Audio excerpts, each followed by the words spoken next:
देखो क्लास 8 का मैथ और मैथ में एक्सरसाइज 11.2 का क्वेश्चन नंबर 2 का 2। ये जो आकृति दिया हुआ एक समांतर चतुर्भुज है भाई, LMNO एक समांतर चतुर्भुज है और इसका LM भुजा को P तक बढ़ाया गया, तो इस प्रकार यहाँ जो बन गया वो एक बाह्यकोण बन गया। ठीक है, अब इसमें से इस कोण का मान दिया हुआ है 60 डिग्री, तो A, B और C का मान ज्ञात करना है। हम तुमको बताए थे समांतर चतुर्भुज के गुण में कि समांतर चतुर्भुज के आसन कोण जो होते हैं वो समपूरक होते हैं। बताए थे समूह कोण समान होते हैं, ये भी बताए थे ना। तो यहाँ पर देखो कि ये plus 60 is equal to 180 degree क्यों होगा, क्योंकि ये कोण और ये कोण दोनों आसन कोण है और ये दोनों आसन कोण आपस में संपूरक होते हैं ना, तो संपूरक कर दिए। यहाँ पर लिखेंगे आसन कोण। समांतर चतुर्भुज के ये क्या है, आसन कोण है। ये इज इक्वल टू 180 में 60 माइनस कर देंगे तो क्या बचेगा, 120 डिग्री बचेगा। अब जानते हो ना कि कोण ये और कोण बी दोनों सम्मुख कोण है। समांतर चतुर्भुज के सम्मुख कोण समान होते हैं। ठीक है, तो लिखेंगे समांतर चतुर्भुज के सम्मुख कोण समान होते हैं, यानी B is equal to A। तो B का मान वही होगा जो A का मान होगा, तो ये भी निकल गया, B भी निकल गया और आ गया C। ठीक है, अब C का मान कैसे निकालें। देखो ये रेखा और ये रेखा दोनों समांतर है कि नहीं। कहने का मतलब कि LM समांतर NO नहीं, और इसमें ये एक तिर्यक रेखा है, तो इस प्रकार ये कोण और ये कोण जो बनता है वो अंतः एकांतर कोण बनता है और अंतः एकांतर कोण आपस में बराबर होता है। सो लिखेंगे C is equal to B अंतः एकांतर कोण। अंतः एकांतर कोण के गुण से C और B दोनों बराबर होगा, तो C का भी वही मान होगा जो B का होगा। तो कितना होगा, 120। तो तुम्हारे आंसर में देखो A, B और C सभी का मान 120 डिग्री है।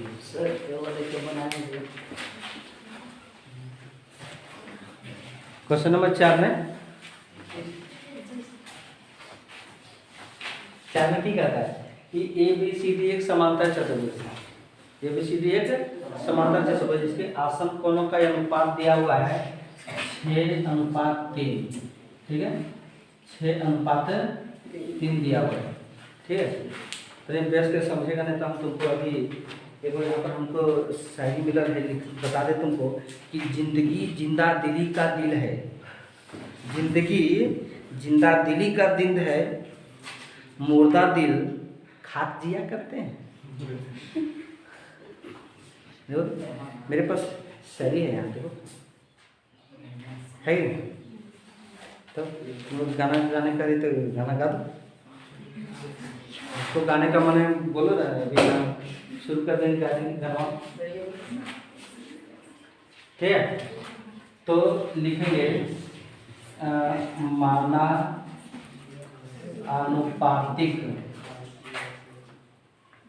अनुपातिक राशि इज इक्वल टू हम सदैव के मानो। तुम ये ABCD XYZ कुछ भी मानो ना, कोई दिक्कत नहीं, हम के सुविधा है हमारा, तो के मानते हैं। ठीक है, तो ये माना कोण D is equal to 6K और उसका आसन कोण कौन ये है ना, ये इज इक्वल टू 3K। और समांतर चतुर्भुज के आसन कोण संपूरक होते हैं ना। कहने का मतलब कि कोण A प्लस कोण D is equal to 180 degree, तो 3K plus 6K is equal to 180 degree, तो 6×3 9K is equal to 180 degree है। कटा देंगे यहाँ 2 से, इज इक्वल टू करो यहाँ पर, तो 20 हो जाएगा। के इज इक्वल टू क्या आया 20। अब सभी कोणों का मान ज्ञात करना है, तो निश्चित रूप से कोण डी जो होगा वो 6K होगा, तो 6 into 20 is equal to 120 degree. तो कोण बी इज इक्वल टू कोण डी, ये सम्मुख कोण है ना, तो कोण बी का मान वही होगा जो कोण डी का भी होगा। तो कोण डी और बी का मान कितना हो गया 120 डिग्री। अब चले अब कोण ए 3K है, तो 3 into 20 is equal to 60 degree. तो कोण ए इज इक्वल टू कोण सी, ये दोनों कोण आपस में बराबर होते हैं, तो यहाँ कर दो 60 डिग्री। सभी कोण निकल गए, कोण A is equal to 60 degree, कोण B is equal to 120 degree, कोण C is equal to 60 degree, कोण D is equal to 120 degree. देखो सभी मिलाकर के 360 डिग्री होगा। क्लियर। तो इस समांतर चतुर्भुज में ये जो है वो एक विकर्ण है, ठीक है।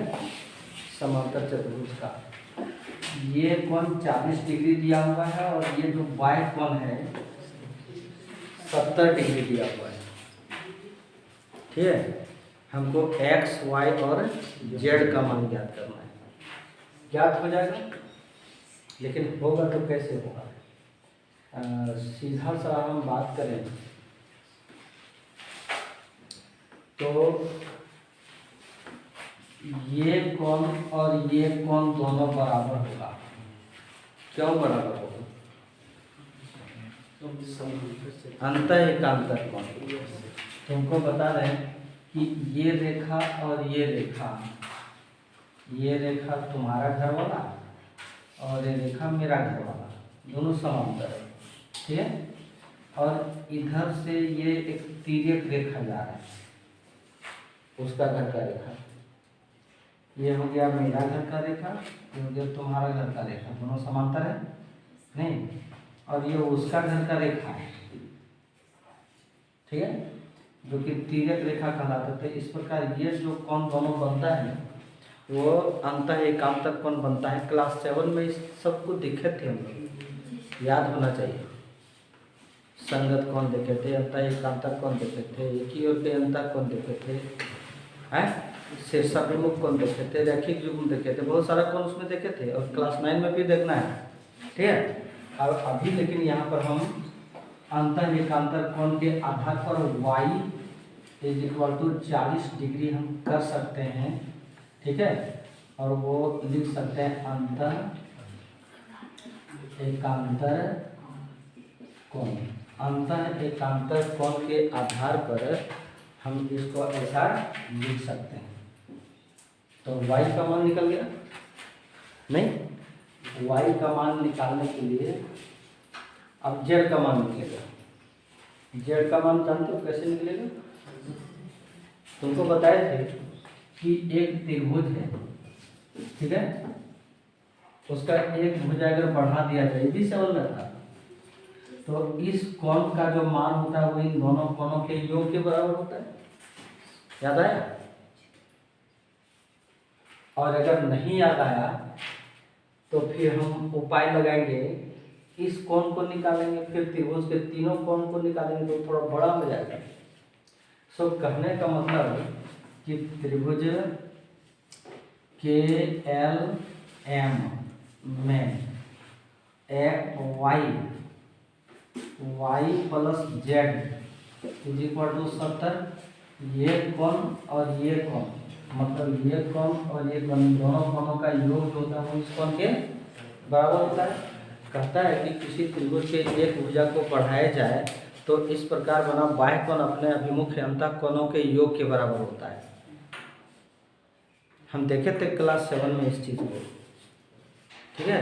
हालांकि फिर 9 में इसको सिद्ध भी करना है, लेकिन क्लास 8 में प्रयोग करने के लिए आ गया, कर दिए। y का वैल्यू 40 है plus z is equal to 70 degree, सही है। तो Z is equal to 70 minus 40, सही है ना। तो Z is equal to 30 degree, नहीं, और जेड का मान 30 डिग्री आ गया, हमको रह गया एक्स का मान, वाई का मान तो निकल ही गया। क्लियर। तो पता होना चाहिए कि ये कोण और ये कोण, ये दोनों कोण आसन कोण कहलाते हैं और संपूरक होते हैं। मतलब कि कोण n प्लस कोण k है इज इक्वल टू 180 डिग्री आसन कोण से, सही है। आसन कोण में सकते कोण n जो है वो x है, और कोण के लिए पूरा इसमें दो कोण है, एक 40 डिग्री वाला कोण और एक जेड वाला कोण।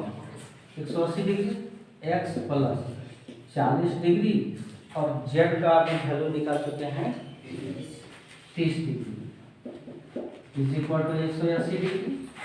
तो x plus 70 degree is equal to 180 degree. तो x is equal to 180 minus 70 degree, सही है ना। तो x is equal to 110 degree, यही आंसर है 110 डिग्री। तो निकल गया मान।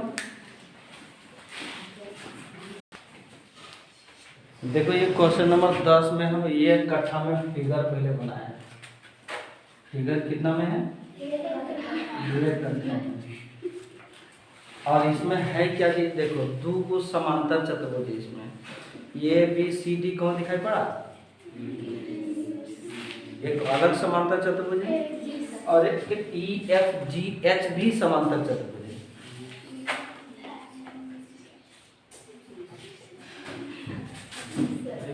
दो को समांतर चतुर्भुज है और उसको इस तरह से एडजस्ट कर दिया है, कोई एक दूसरे में इस तरह से घुस गया और प्रतिच्छेद करके यहाँ पर x कोण बना दिया और इसी x कोण का मान ज्ञात करना है। इसी x कोण का मान ज्ञात करना है। तो यहाँ पर देखो ये त्रिभुज के आकार का आकृति बना हुआ है, ये त्रिभुजाकार बना हुआ है आकृति, और त्रिभुज के तीनों कोणों का योग कितना होता है 180 डिग्री होता है। समांतर चतुर्भुज के सम्मुख कोण समान होते हैं ना, समांतर चतुर्भुज के आसन कोण संपूरक होते हैं ना, यही दो गुण लागू होगा। तो इसका नाम अगर हम यहाँ पर इसका नाम अगर यहाँ ये कर दें और यहाँ हम अगर बी कर दें अपनी सुविधा के लिए, नहीं तो है क्या कि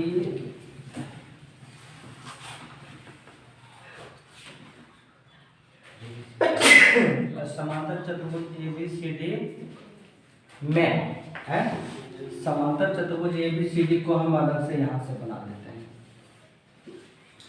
इसका नाम ये करो, बी करो, सी करो, ये डी करो।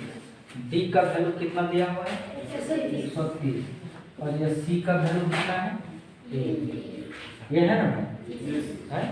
तो लिखेंगे कि a plus 130 is equal to 180। हम अगर कौन सी प्लस कौन डी इज इक्वल टू 180 करें और यहाँ लिख दें आसन कौन, तो कोई दिक्कत है क्या, कौन सी ए है और 130 इज इक्वल टू 180 डिग्री, ये is equal to 180 minus 130 degree, तो ये इज इक्वल टू क्या हो जाएगा 50 डिग्री। ए का मान आया 50 डिग्री, ठीक है। और अब चलो समांतर चतुर्भुज ई एफ जी एच। अब यहाँ पर हम बना दिए E F G H, E F G H. H का वैल्यू क्या है यहाँ पर बी है और एफ का वैल्यू क्या है 70 है। तो ये दोनों को आपस में बराबर होंगे या नहीं होंगे। तो तुम लिखो समांतर चतुर्भुज ई एफ जी एच है में कौन एफ इज इक्वल टू कौन एच है, तो F 70 is equal to B, यानी बी का मान क्या आ गया 70 आया कि नहीं है।